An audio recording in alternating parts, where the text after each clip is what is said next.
You know, occasionally Kickstarter does something right, and one of those things is Darkest Dungeon, an extremely difficult 2D RPG with a fantastic art style and a lot of interesting gameplay elements. But just how hard is this game? Well, I played Demon's Souls, Dark Souls, and Dark Souls 2, generally considered some of the hardest games out there, when I went to relax. Why do I bring that up? Because I want you to get the full impact when I say this. Darkest Dungeon is probably one of the hardest games I've ever played. I had to restart the game at least 5 times before finishing the first mission without losing any group members. Apparently I'm a masochist. The story of Darkest Dungeon is a lively romp about an eccentric rich old man who gets bored one day and decides to dig up his estate's darkest secrets, basically unleashing the denizens of the underworld.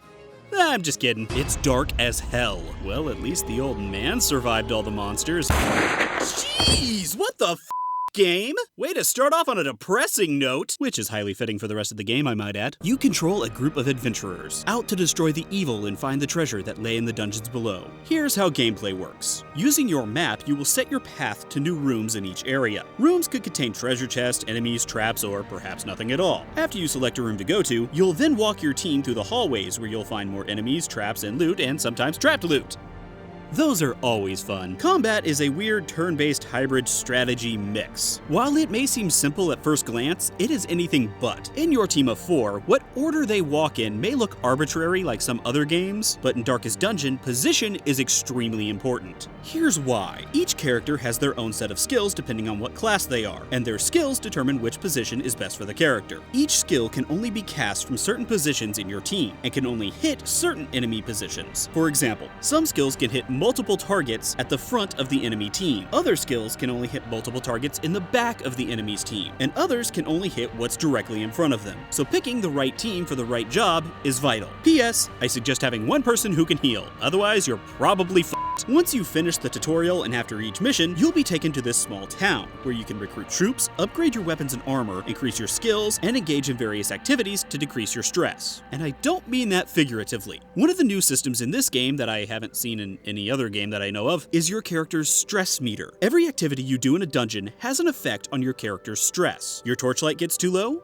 your stress goes up. Take a lot of damage? Stress. Read a bad book? More stress. Stressed? More stress! The higher your meter gets, the more irrational your character becomes. When the meter maxes out, your character has a resolve test. If they pass, they'll gain a buff and your stress meter will decrease. If they fail, they'll develop a new personality quirk, such as becoming selfish or frightened. This will sometimes cause them to act up in battle by picking their own actions, and they will even cause other characters more stress.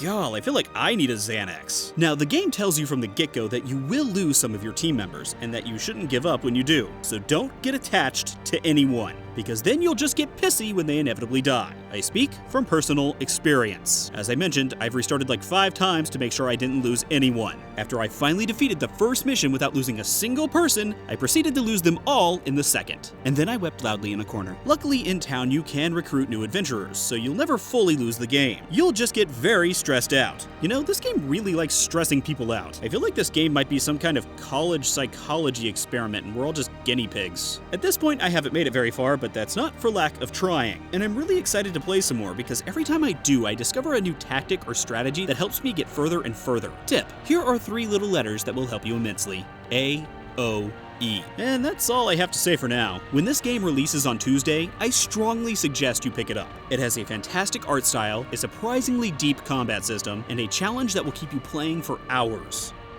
You know, if you like tearing out your hair. And that was Darkest Dungeon. I took some Xanax, so I'm feeling really good right now. If you're new here, make sure to hit that subscribe button. I put 2 other videos for you to watch right up here. You can also follow me on Twitter and donate to me on Patreon, like these other people who, if they were in my party, would be dead by now.